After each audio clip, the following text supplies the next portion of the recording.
May is National Short Story Month, and I realized I've not talked about how my fiction podcast, Not About Lumberjacks, came to be.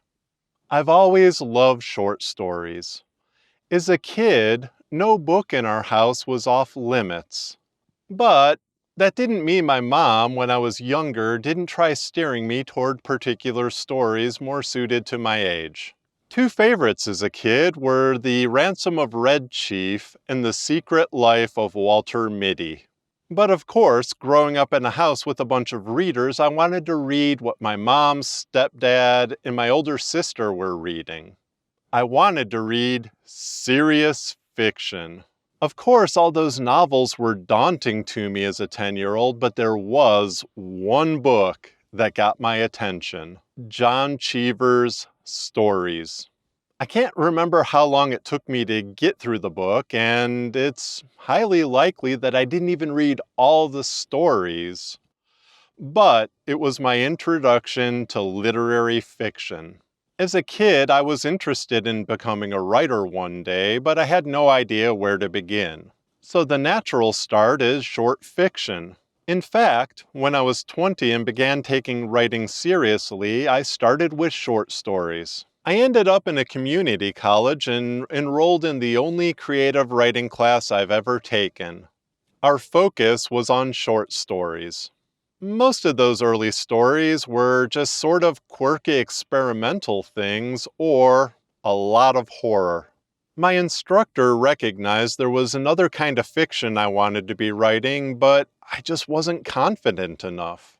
I thought to pull off literary fiction, you had to be some grand literary writer. But Kyler Etheridge believed in what I was writing and encouraged me to take some risks and try something a bit more literary.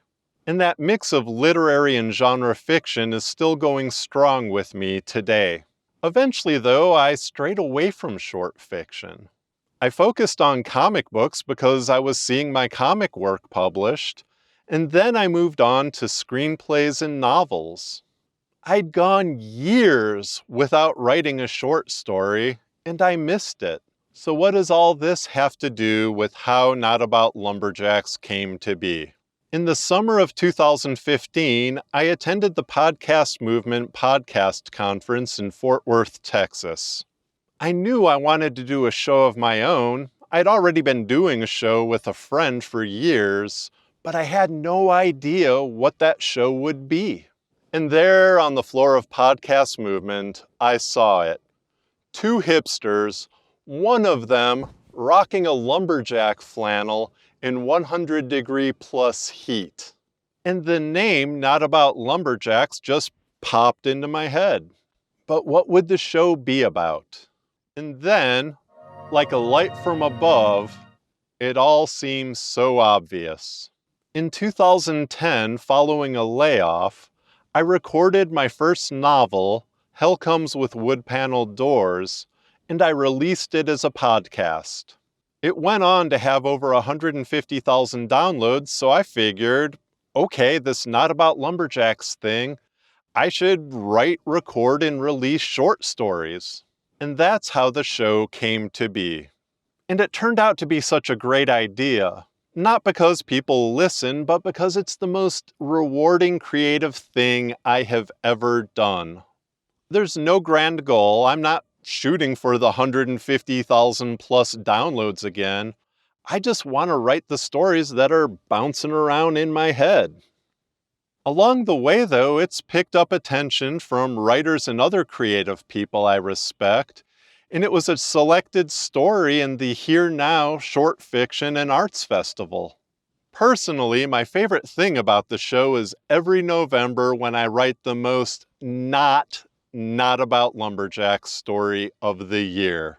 A little secret, it's totally a lumberjack story, but fans of the show argue with even me that it's technically not. And that's what I love about the show, just how it's evolved into this thing between me and the people who listen. And this November just happens to fall on the 50th episode of the show, so I'm really looking forward to that. So, if you're looking for a great way to celebrate National Short Story Month, I have you covered. You can check out the Where to Begin or the Quick List links on the site and dive in. Each story stands completely on its own, and there's plenty of stories there for every taste. So, until next time, be mighty and keep your axes sharp. And if you're curious how the show is made or want to subscribe to this YouTube channel, you can right here.